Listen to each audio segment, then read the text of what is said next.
हमारी आज की कहानी का उन्वान है लोमड़ी और चालाक बतखें।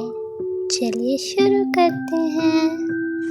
एक दफ़ा का जिक्र है कि कुछ बतखें दाना चुनते चुनते अपने घर से बहुत दूर निकल आईं। दाना खाते उन्हें इर्द गिर्द का होश ही नहीं रहा कि वो घर से बहुत दूर आ गईं। वो दाना खाने में इस कदर मसरूफ़ थीं कि उन्हें लोमड़ी के आने का पता ही नहीं चला कि अचानक एक बड़ी सी लोमड़ी उन पर हमलावर हो गई। वो लोमड़ी सबसे बड़ी बतख को झपटने ही वाली थी कि एक दूसरी बतख ने उसे खबरदार कर दिया। बतखें बेचारी लोमड़ी को इतना करीब पाकर बुरी तरह सहम गईं। फिर अचानक उनमें शोर करना शुरू किया, जिस पर लोमड़ी ने उन्हें डांटा, खामोश, चुप रहो। बतखें बेचारी और बुरी तरह सहम गईं।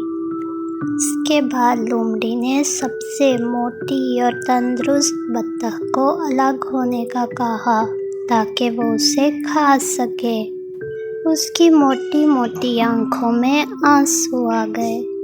फिर उनमें से एक बतख कुछ हिम्मत करके आगे बढ़ी और लोमड़ी से बड़े अदब से कहा, लोमड़ी साहिबा, अब आप हमें खाने का इरादा कर ही चुकी हैं, तो हमें थोड़ा सा वक्त दीजिए ताकि हम 1 घंटा इबादत कर सकें। उनका डर देखकर लोमड़ी बहुत खुश हुई और पाँव फैलाकर बैठ गई और कहा, इजाज़त है।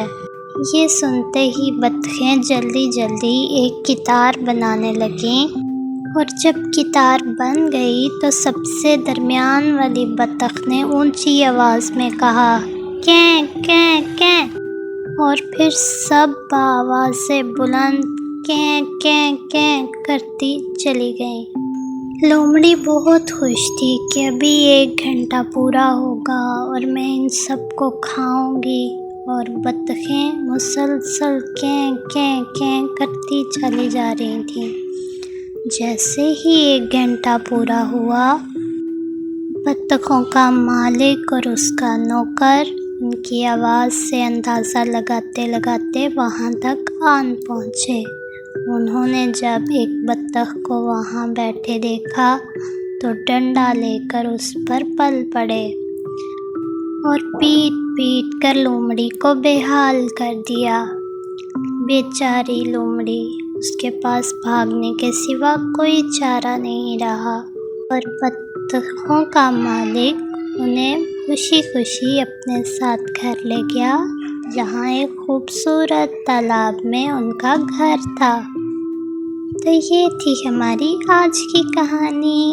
उम्मीद है पसंद आएगी।